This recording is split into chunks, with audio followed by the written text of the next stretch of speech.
सनमई करम तोहरो लागे खानदानी बा ए सनमई करम तोहरो लागे खानदानी ए बाबा।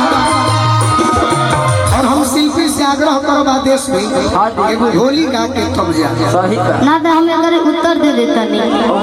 अच्छा लगी होली से बढ़िया लगी कि छत पे याद बा तोहर मुस्कुराए वाह वाह कि अपने ना भुलाएल बनी अब प्रिया खाए अरे सदे सौका होई ना दादा में की कही खुश करके भेजे कि छत पे याद बा तोहर मुस्कुराए अपने ना भुलाएल बनी प्रिया खाए कि याद करे हो तन्हाई में हर एक बात हो कि याद करे हो तन्हाई में हर एक बात हो पर भी गई मुलाकात होई खबर के बिनाही खत्म साथ होई मर के बिनाही खत्म साथ होई खबर पर भी गई मुलाकात होई खबर पर भी गई मुलाकात होई। धन्यवाद धन्यवाद हम जाना जानी भारी पड़ जाएगी ना जाना है भारी ना पड़ी रौरा साथे रही पहले कहीं वो तरह हमारे गावे का मन कर बाकी वो सुन के जा चलत रही बाबा।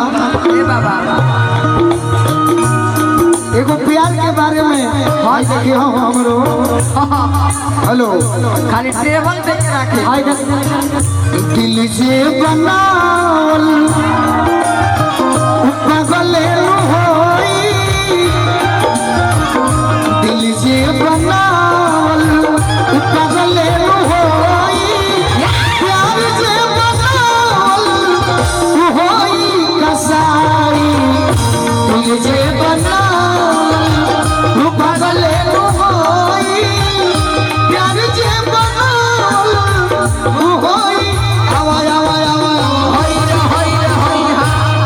पंकज भी बढ़िया से विदाई करी आशीर्वाद देकर हमार सुनाव सब है तो हम सुनाई हाँ जी हमारो ठीक ठाक हो गए अब दीप लगा जिसे आग्रह करूंगा आप हमारे गांव में पहली बार आए साथे रही तो हमारा गांव शहीदों का गांव है और यहाँ के जो लड़के हैं ना जो नौजवान हैं बहुत फैन है आपके दोबारा मैं निहोरा करूंगा आपसे कि अगली साल इसी डेट पे मैं फिर बुलाऊंगा आपको इसी मंच पे और इसी प्रोग्राम से और इसी मंडली में आप पब्लिक को और यहाँ के लोगों को क्या बात है ये बड़े अर्जुन भाई हैं और हमारे छोटे भाई हैं इनके आग्रह पे आप चल के आई हैं इनसे भी मैं निहोरा करूंगा गोलू बाबू से भी करूंगा विजय बाबू से भी करूंगा आप लोग आ जाइए। ये आप नहीं कहेंगे ये जनता बताएगी कि अगले साल आएंगे कि नहीं एक बार हुला कर वादा करके जाइए और नौजवान हैं और हम लोगों की दुआएं आपके साथ हैं आप इतना आगे जाएं कि लता मंगेशकर के बाद भोजपुरी जगत में वो अवार्ड आपको मिले।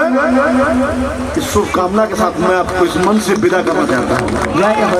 विजय बाबू चल के आए हैं। विजय बाबू मेरे पास कुछ है तो नहीं लेकिन जो है सब तो दे ही दिया हूँ अब बचा ही क्या है तो बच्चा जवान बाबुआ दे केहू ना दिला मंच पर से खुल के इतना आशीर्वाद दे देनी कि हमनी खातिर करोड़ों ना अरबों खरबों के बराबर बा। आज वादा करके जाता नहीं हम मंच पर से कि जब जब हमनी के याद करो तब हमनी के एक पैर पे दौड़ लाते बिन बोलावा भगत आपको इंतजार रही तारीख पे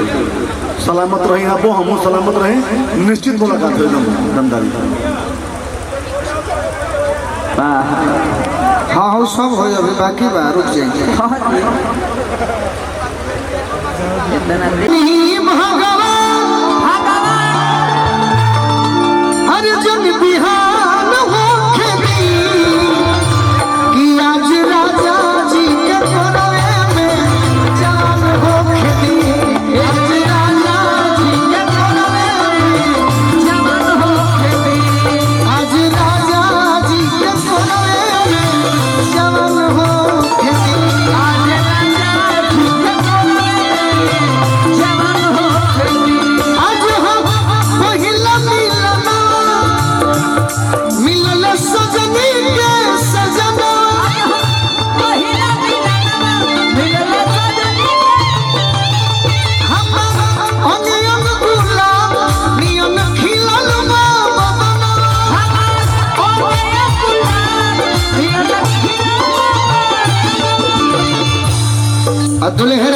अपना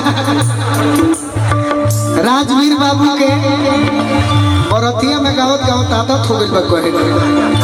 दुल्हे राजा के मामा जी की ओर से यानी पंकज भैया के साले साहब की ओर से आशीर्वाद मिलल कि सोनी सोनी भगवान जब बिहान होके दी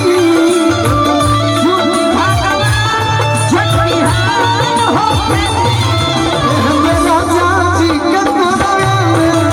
जवान होके दी आज राजा जी के जवान होके दी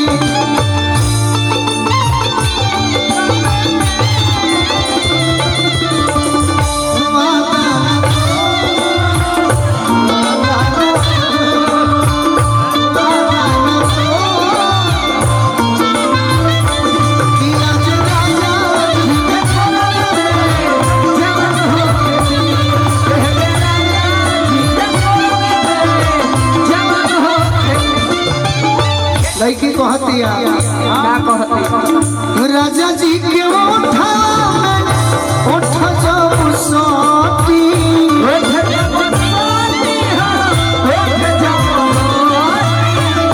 भुक भुक मारी हमारा दिलवा के मोती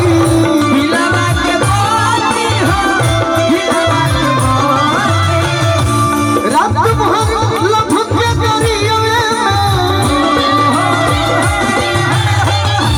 रात भर लपक के दरिया में निहाल होके दी आज राजा जी के मोरे में जवान होके दी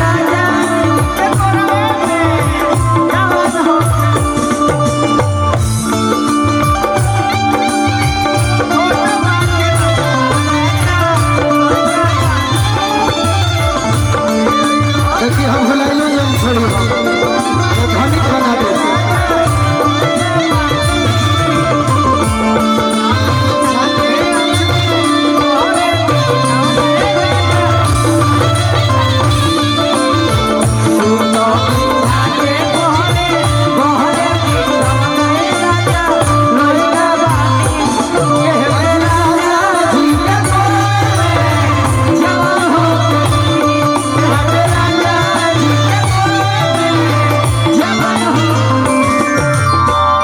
रोगन गनाई पिया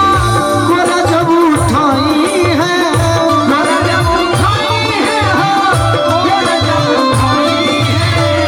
ठाकुर मनोज जियारा जुड़ाई है पियरा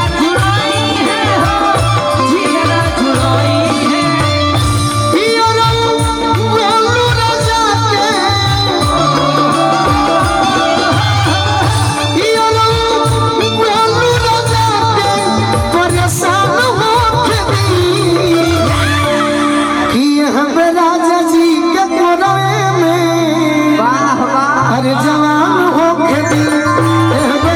राजा जी के कोरवे में जवान होके दी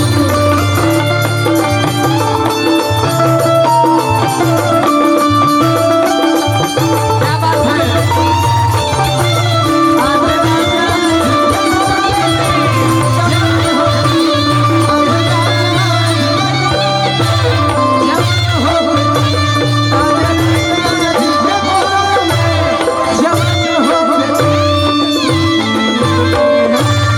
और जाते जाते कार्यक्रम के समापन में सब भाई तो बढ़ले बानी गार्जियन बानी